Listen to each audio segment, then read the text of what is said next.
Hi hello welcome back to my channel. ಸ್ನೇಹಿತರೆ, ಇವಾಗ ಒಂದು ಹಲಸಿನ ಹಣ್ಣಿನ ಸೀಸನೇ ಆದ ಕಾರಣ ನಾನು ಹಲಸಿನ ಹಣ್ಣಿನ ಸಪ್ತಾಹ ಅಂತ ಮಾಡ್ತಾ ಇದ್ದೇನೆ. ಅಂದರೆ ಹಲಸಿನ ಹಣ್ಣಿನ ಬೀಜ ಇರ್ಬೋದು, ಹಲಸಿನ ಹಣ್ಣಿನ ಕಾಯಿ ಇರ್ಬೋದು, ಅದನ್ನು ಉಪಯೋಗಿಸಿಕೊಂಡು ಅಡುಗೆಯನ್ನು ಮಾಡ್ತಾ ಇದ್ದೇನೆ. ಹಾಗೆ ನಾನು ಮಾಡಿದ ಅಡುಗೆಯನ್ನು ಅಪ್ಲೋಡ್ ಮಾಡ್ತಾ ಇದ್ದೇನೆ. ಹಾಗೆ ನಾನು ಹಾಕಿರುವ ವೀಡಿಯೋಸನ್ನೆಲ್ಲ ಸ್ಕಿಪ್ ಮಾಡದೆ ಪೂರ್ತಿ ನೋಡಿ. ಹಾಗೆ ನಿಮಗೆ ಇಷ್ಟ ಆದರೆ ನಮಗೊಂದು ಲೈಕ್ ಮಾಡಿ, ಶೇರ್ ಮಾಡಿ. ಚಾನಲಿಗೆ ಹೊಸಬ್ರಾದರೆ ಪ್ಲೀಸ್ ಸಬ್ಸ್ಕ್ರೈಬ್ ಆಗಿ.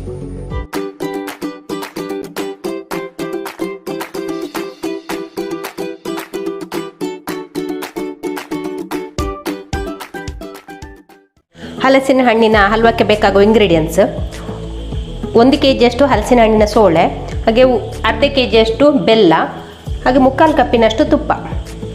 ಮೊದಲಿಗೆ ನಾವು ಈ ಹಲಸಿನ ಹಣ್ಣೆಲ್ಲ ಮಿಕ್ಸರ್ ಜಾರಿಗೆ ಹಾಕಿ ಗ್ರೈಂಡ್ ಮಾಡಿಕೊಳ್ಳೋದು. ನುಣ್ಣಗೆ ಗ್ರೈಂಡ್ ಮಾಡಿಕೊಳ್ಬೇಕು. ಇದನ್ನು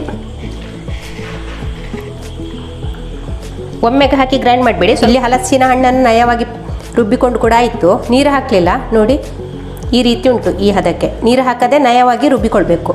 ನಾನು ಕಡಾಯಿಯನ್ನು ಸ್ಟವ್ ಮೇಲೆ ಕಾಯಲಿಕ್ಕೆ ಇಟ್ಟಿದ್ದೇನೆ. ಅದಕ್ಕೆ ಈಗ ಒಂದು ಅರ್ಧ ಕಪ್ಪಿನಷ್ಟು ತುಪ್ಪ ಹಾಕ್ತಾ ಇದ್ದೇನೆ. ಇದಕ್ಕೀಗ ನಾವು ಮಾಡಿಟ್ಟ ಹಲಸಿನ ಹಣ್ಣಿನ ಪೇಸ್ಟನ್ನು ಹಾಕುವ.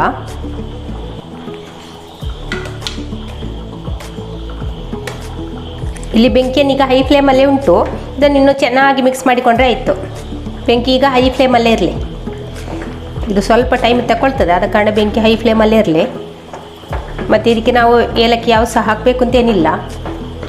ಈಗ ಚೆನ್ನಾಗಿ ಮಿಕ್ಸ್ ಮಾಡಿಕೊಂಡ್ರೆ ಆಯಿತು.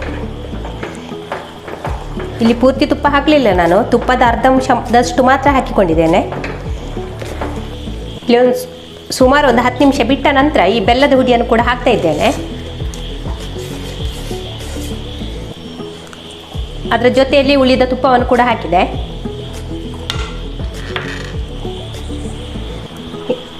ಬೆಂಕಿಯನ್ನು ಸ್ವಲ್ಪ ಕಡಿಮೆ ಮಾಡಿದ್ದೇನೆ. ಹೈ ಫ್ಲೇಮಲ್ಲಿ ಇಲ್ಲ, ಈಗ ಸ್ವಲ್ಪ ಕಡಿಮೆ ಮಾಡಿದ್ದೇನೆ. ಇನ್ನು ಚೆನ್ನಾಗಿ ಮಿಕ್ಸ್ ಮಾಡ್ತಾನೆ ಇರಿ.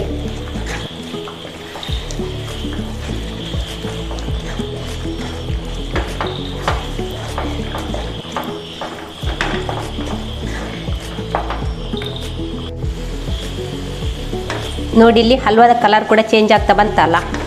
ಇನ್ನೊಂದು ಸ್ವಲ್ಪ ಆಗಬೇಕಿದ್ದು. ಸ್ನೇಹಿತರೆ, ಈ ರೆಸಿಪಿ ನಿಮಗೆ ಎಲ್ಲರಿಗೂ ಕೂಡ ಮಾಡ್ಬೋದು. ಅಂದರೆ ಈಗ ಹಲಸಿನ ಹಣ್ಣಿನ ಸೀಸನೇ ಆದ ಕಾರಣ ಎಲ್ಲರಿಗೂ ಕೂಡ ಇದನ್ನೊಂದು ಸಲ ಟ್ರೈ ಮಾಡ್ಬೋದು. ಮತ್ತು ಆರೋಗ್ಯಕ್ಕೆ ಕೂಡ ಇದು ಒಳ್ಳೆಯದು.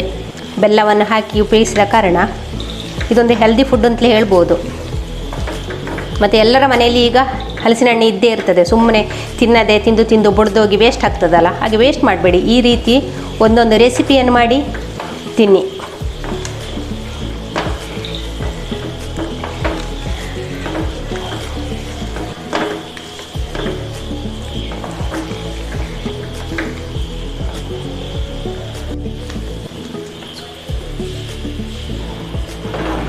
ಇಲ್ಲಿ ನಾನು ಹುರಿದಿಟ್ಟ ಗೋಡಂಬಿಯನ್ನು ಇದಕ್ಕೆ ಹಾಕ್ತಾ ಇದ್ದೇನೆ.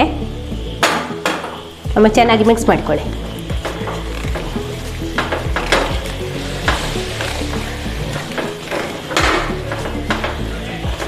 ಸ್ನೇಹಿತರೆ, ಈ ರೆಸಿಪಿ ನಿಮಗೆ ಇಷ್ಟ ಆದರೆ ನಂಗೆ ಲೈಕ್ ಮಾಡಿ, ಶೇರ್ ಮಾಡಿ.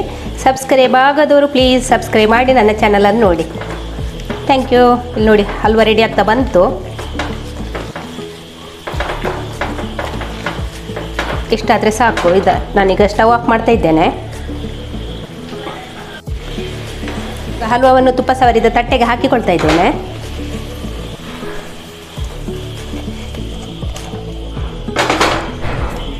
ಚೆನ್ನಾಗಿ ಲೆವೆಲ್ ಮಾಡಿಕೊಂಡ್ರೆ ಆಯಿತು.